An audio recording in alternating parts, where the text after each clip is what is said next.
A retired U.S. Navy Rear Admiral from New York is one of fewer than 200 women in history to achieve that rank. Which is incredible. But now, decades after serving tours in Iraq and Afghanistan, this veteran is battling a new challenge: her health. Mr. G sat down with Danelle Barrett, whose positivity will certainly inspire you. It's part of a G Thing. G Thing, presented by Northwell, who believes when we raise health, we raise everyone. Northwell, raise health.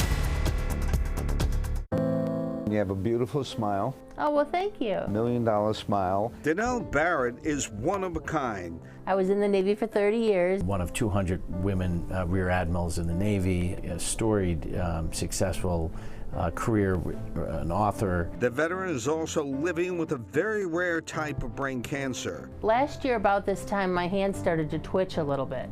And I thought that was odd. And I thought, well, maybe I'm having a stroke or something. And they immediately diagnosed me with glioblastoma. And so overnight, my life changed. This is Danelle's brain. So my left is her right. So this is her right hemisphere.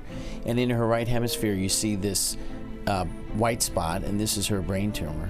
After her initial surgery, she found a way to Northwell's Lenox Hill Hospital and Dr. John Bukvar. I'm a neurosurgeon. I operate exclusively on brain tumors. Through his career, Dr. Bukvar has been trying to cure this disease. We're making incremental strides in the treatment of brain cancer. So the treatment, for example, that Danelle had, we did not have 5 years ago. Danelle was accepted into a clinical trial offered at only 3 sites in the U.S., including Lenox Hill. She had surgery at the end of May. They put the radioactive beads in my head up through my leg.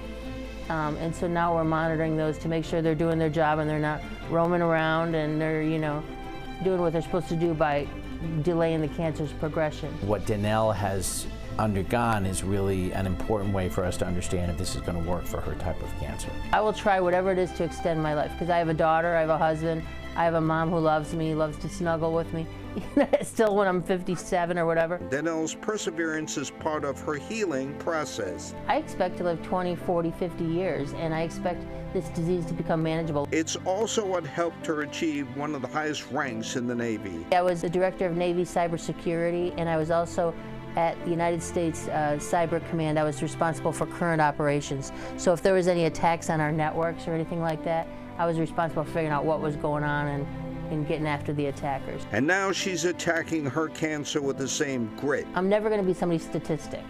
And so I'm going to beat the odds every time, whatever that takes. Whatever experimental drugs that takes, whatever experimental treatment, however risky it is, because the alternative is death.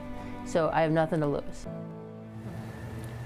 And you know what comes through loud and clear is that fighting spirit in the face of all this adversity. Of the doctor as well. He's world class. And what we're learning, he said, is that brain cancer is becoming now more and more of a maintenance. And years ago was a death sentence for 1 year. Yeah. There are people going 3, 5, 8 years. And the important thing at the end for me was her comment.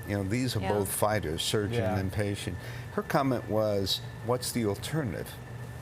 It is. What is the alternative? She's absolutely right. And translated to me, at least, what's the alternative to positivity? Yeah, absolutely. Right? Why mire in the negativity of the situation? It's the same cancer that killed John McCain as well as Ted Kennedy and so many others. All right, G, thank you for bringing us our story.